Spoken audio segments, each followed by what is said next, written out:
Hey, so I thought I'd make a short video about Dreadnought. I know I've been talking about it a little bit, and I thought I'd maybe show it off a little bit. This video will just be about the hangar area, and then I'll probably make a second video that shows some of the actual combat. Dreadnought is a free-to-play online team-based deathmatch type game, very similar to, you're probably familiar with World of Warships or World of Tanks, except that instead of fighting with naval ships or fighting with tanks, you're fighting with these spaceships.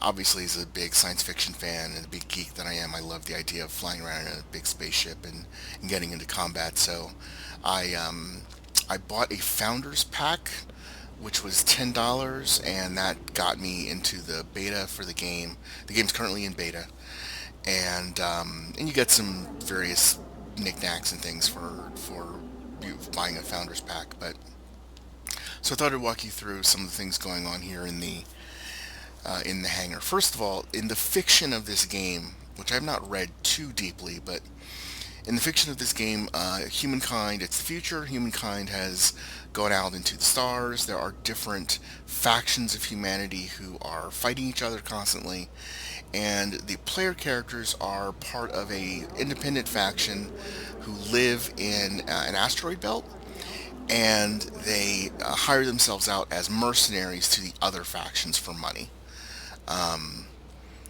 So that kind of explains, why you're kind of getting paid to fight in these big wars and all this stuff. Um, Up here is my character. I'm rank 1, which I'll come back to later in terms of the importance of being rank 1. As you can see here in the middle of the screen, there's this ship. This is a Corvette. The game has 5 different classes of ships. There are corvettes, destroyers, dreadnoughts, tactical cruisers, and I can't remember the last version. Oh, artillery cruisers. Right, right. Um, so this is a Corvette. I purchased this Corvette. I own this Corvette. I purchased it with experience point money. Anyone who's played a free-to-play game knows it's very common where basically you play the game, and as you play the game, you earn a kind of in-game currency, and that's what I used to buy this ship. That's the FP up here in the upper sort of middle right. Then there's this. This is the real-world currency the game uses, the GP, and that's what you buy with with your credit card money. I should note, by the way, for people who are sort of veterans of free-to-play games, this game allows you to purchase things that have in-game effect with GP. You can buy like weapon systems with GP. Just something to keep note of. It's not just for cosmetic items like some free-to-play games do. So this is my Corvette. Corvettes are fast. They tend to be stealthy. They tend to have things like cloaking devices so they can hide. Uh, they don't have a lot of armor. They're supposed to be ambush attackers and do hit and run attacks. To be honest, so far I've not had a lot of luck with this Corvette. I mean, I've only played a few matches. I've literally, I think, only played like 3 matches.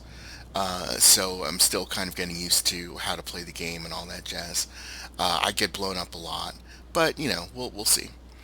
In addition to this Corvette, I also own this guy, which is a Dreadnought. Much larger ship, as you can see. This is a medium Dreadnought, so it's not quite the biggest ship you can get in the game, but it's close. It's pretty big. Um, I didn't purchase this in the game. Instead, it was given to me as part of the Founders Pack. This is considered to be what they call a hero ship. Hero ships have unique loadouts, but they can't be customized. But as opposed to my little Corvette, which can be customized, Along here on the bottom, you see these different blocks of things. The first block here is the primary weapon, and the ship hull is built around the primary weapon, and it can't be modified. But the secondary weapon can be modified, and then you get into these support systems. This ship has a cloaking device, heavy torpedoes. These are slow. They don't seek very aggressively, but against relatively slow moving targets, they do a lot of damage. This is an anti-missile pulse. It sort of releases an energy pulse around my ship that destroys nearby missiles defensively.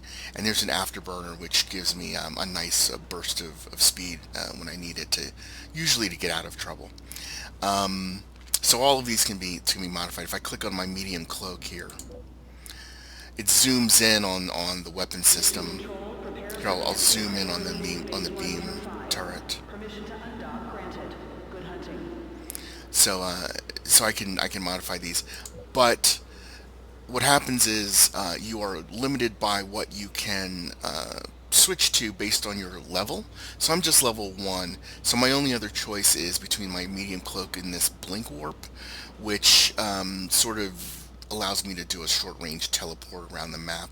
There are other things that I can get, but I have to be higher ranked to get them. This one I have to be level 3, this one I have to be level 17, etc., etc. These things are buffs. They're called officer briefings. Yeah, they're called officer briefings, and they're basically modifiers that you can attach to your ship. This one lowers my cooldowns. All of these abilities here are on cooldowns. These weapons, the primary weapon has a certain amount of ammo, and after you run through your ammo, you have to reload. This has no reload, but it's very short ranged. These are all on cooldowns, and then this lowers my cooldowns. This ups my weapon damage. This one ups my movement speed. This one ups my damage resistance, and you can modify all of those. The hero ship can't be modified, and then in between the ship that I purchased and the hero ship that I was given, there's also these trader ships. The trader ships give the player the ability to try out different kinds of ships and practice with different kinds of ships without having to buy them. Within the game's fiction, the idea is that you talk to an NPC who lends them to you, and you don't earn as much XP when you use these ships, because the idea is that you're essentially renting them, and so whatever you earn when you use them, you pay a certain percentage of it back to the NPC as a kind of rent. But it allows you to try different kinds of ships without having to pay for them up front, which is kind of cool. The game has 5 different kinds of ship categories. There's the Corvette, which are the small hit and run ships. There's the Destroyer, which is kind of the medium heavy fighting ship. There's the Dreadnought, which is I can actually switch these so you can actually see them. A lot of people hear the word average and think it means mediocre. But when it comes to the destroyer class, average means shut the hell up or I'll blow a hole in your hull. Her armor can soak up plenty of damage and enough firepower to dish it right back out again. Plus, she's got enough in the way of maneuverability to get you out of just about any tight spot you might find yourself in. Okay, I'm not going to go through all of those speeches, but basically, so the Destroyer's a medium heavy ship, the Dreadnought's the super heavy ship, the Corvette's this light hit and run ship, and then these are specialty ships. These are the artillery cruiser's basically a sniper. It's a long range ship that does a lot of damage, but it's not very heavy. And then there's the tactical cruiser. The tactical cruiser is a support ship. It basically has healing abilities. It can drop repair drones, and it can drop different kinds of things that can do buffs to your group and things like that. So tactical cruisers are very useful. So the only thing I've really messed with so far is the Corvette, and I'll slowly work my way through everything else.